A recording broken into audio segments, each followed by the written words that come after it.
Patna city से अयोध्या तक पैदल यात्रा किया, लगभग 500 किलोमीटर पैदल यात्रा किया। वहां पर यात्रा करने के दौरान इसको क्या कठिनाइयां हुआ, रास्ते में क्या समस्या हुआ, नहीं हुआ, ये सब कुछ जानेंगे। यहाँ तक सम्मानित हुआ है और खाना पीना तक हमको मिला है। अयोध्या में गए तो कैसा लगा? बहुत अच्छा लगा।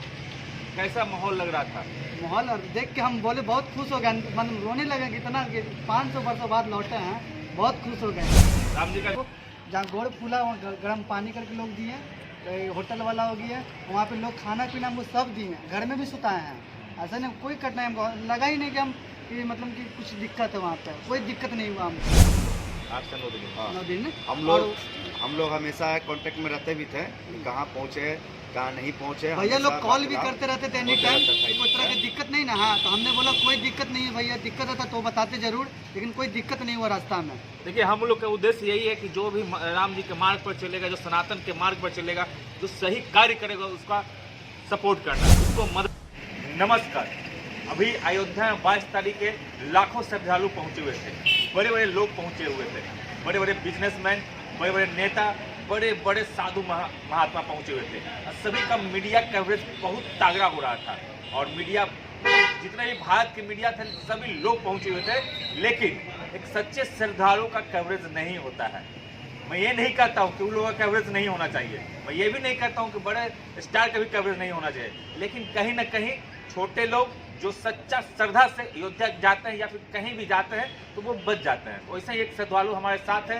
पटना सिटी से अयोध्या तक पैदल यात्रा किया, लगभग 500 किलोमीटर पैदल यात्रा किया। वहां पर यात्रा करने के दौरान इसको क्या कठिनाइयां हुआ, रास्ते में क्या समस्या हुआ, नहीं हुआ, ये सब कुछ जानेंगे। हाँ, ये प्रसादी भी खिलाया है, आप लोगों को भी प्रसादी खिलाए हैं वीडियो के माध्यम से। तो सबसे पहला, वहाँ जाते समय रास्ता में क्या क्या अनुभव किया, क्या क्या समस्या हुआ?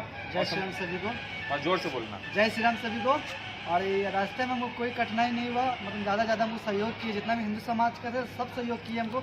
जहाँ गोड़ फूला वहाँ गर्म पानी करके लोग दिए, होटल वाला हो गया, वहाँ पे लोग खाना पीना हमको सब दिए, घर में भी सुताए हैं।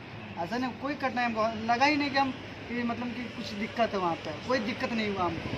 अच्छा, रास्ते हमारे हर रास्ते में, यहाँ सिटी से निकले हैं ना, हमको वहाँ तक सम्मानित हुआ है और खाना पीना तक हमको मिला है। अयोध्या में गए तो कैसा लगा? बहुत अच्छा लगा। कैसा माहौल लग रहा था? माहौल और देख के हम बोले बहुत खुश हो गए, मतलब रोने लगे कि इतना 500 वर्षों बाद लौटे हैं, बहुत खुश हो गए हैं। राम जी का दर्शन के अंदर, राम जी के जहाँ पर मूर्ति स्थापित किए प्रधानमंत्री, वहाँ पर पहुँचे थे? जी जरूर पहुँचे। देख के मूर्ति के या फिर साक्षात राम जी को देख के कैसे लगा? राम जी को देख के हम बहुत खुश हो गए हैं, और क्या, देख के बहुत खुश हो गया, रोने लगे कि हाँ राम जी हैं। क्या कहना चाहते हैं मतलब? ये तो बहुत उनकी भागी प्राप्त किए हैं इन्होंने, क्योंकि यहाँ से हम लोग जब हम लोग के पास आए थे, यहाँ से हम लोग भगवान का आशीर्वाद था इन पे, जो कि हम लोग जो यहाँ से हम लोग इनको विदा किए थे यहाँ से कि जाए आपका सफल पूर्ण हो, और सभी लोगों का, पूरे पटना वासियों का, पटना सिटी के वासियों का भी सारा इनके पास आशीर्वाद लेकर ही चले गए। और गए तो इनका जो पूजा पाठ का जो था माध्यम से इन्होंने प्राप्त कर लिया आशीर्वाद को। 11 तारीख को निकले थे, 20 तारीख को वहाँ पे 3:30 बजे पहुँच गए थे मंदिर में। लगभग 8 दिन हो गए, 8 से 9 दिन।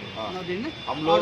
हम लोग हमेशा कांटेक्ट में रहते भी थे, कहाँ पहुँचे कहाँ नहीं पहुँचे। भैया लोग कॉल भी करते रहते थे एनी टाइम, कोई तरह की दिक्कत नहीं ना। हाँ, तो हमने बोला कोई दिक्कत नहीं है भैया, दिक्कत होता तो बताते जरूर, लेकिन कोई दिक्कत नहीं हुआ रास्ता में। देखिए, हम लोग का उद्देश्य यही है कि जो भी राम जी के मार्ग पर चलेगा, जो सनातन के मार्ग पर चलेगा, जो सही कार्य करेगा, उसका सपोर्ट करना, उसको मदद करना और ऐसे युवाओं को, समाज को दिखाना, ताकि और भी लोग प्रेरित हो अपने धर्म के प्रति, अपने समाज के प्रति, और अच्छे अच्छे काम करें, सनातन को जगाएं। इसके दिखाना का हम लोग का एक ही मोटिव है कि लोग जब इन जैसे लोगों को दिखाना शुरू करेंगे तभी परिवर्तन आएगा। चाहे वो सनातन में हो, चाहे वो एक साधारण से युवा समाज के लिए लड़ता हो, तो उसको भी मीडिया कवरेज मिलना चाहिए। जिसका फैन फॉलोइंग नहीं है, अच्छा काम कर रहा है, निरंतर अच्छा काम कर रहा है समाज को बदलने के लिए, तो उसको भी लोगों को जानना चाहिए। तो हम लोगों का छोटा सा प्रयास था। ये भाई का आप वीडियो देखते होंगे। अब तुम्हारा नाम क्या है? तुम्हारा यूट्यूब में क्या है? सब मेरा आकाश पटना ब्लॉग है, इंस्टा पे भी आकाश पटना ब्लॉग, फेसबुक पर भी है। तो आप इसका इंस्टा, फेसबुक, यूट्यूब जहाँ भी है सर्च करिए, क्योंकि बहुत सारे लोग जो है नाच गा करके, शरीर दिखा करके, शब्द बोल करके फेमस होना चाहता है। अगर इसका उद्देश्य आप लोगों के पास सही कार्य करके, सही दिशा में कार्य करके पहुंचना है, तो कहीं से ये गलत नहीं है। आप लोग भी सहयोग करिए। एक बार सब बोलेंगे जय श्री राम। जय श्री राम। सब प्रसादी निकालो और दर्शकों को भी खिलाओ। देखिए, इसके माध्यम से तो नहीं खिला सकते हैं, लेकिन एक आप ये कल्पना करके खा प्रभु लीजिए। श्री राम जी का प्रसादी है, हम लोग खाए हैं। अयोध्या का पहला प्रसाद हम लोग का हाँ। ग्रहण हुआ है। आप हम लोग कल्पना बहुत भाग्यशाली हैं कि हम लोग का प्रसाद पहला बार हम लोग का ग्रहण हुआ अभी प्रभु श्री राम जी का। ये बहुत कल्पना सौभाग्य माध्यम की से आप बात इसको है। खा सकते हैं। हम लोग तो खा रहे हैं। आप लोग अगर आप हमारे जानने जय वाले हैं श्री राम। तो वीडियो भैया से कंसल्ट करिए। कहाँ से एक दाना जरूर मिलेगा, खिलाएंगे लेकिन प्रसादी, आप प्रसादी लोग भी। मिलेगा जरूर। प्रसादी बचा के रखना, खाना नहीं है, थोड़ा सा देना सबको। जो भी मांगे उसको इतना ही से देना है, लेकिन देना है। चलिए, जय श्री राम। हम लोग सौभाग्य हो गए।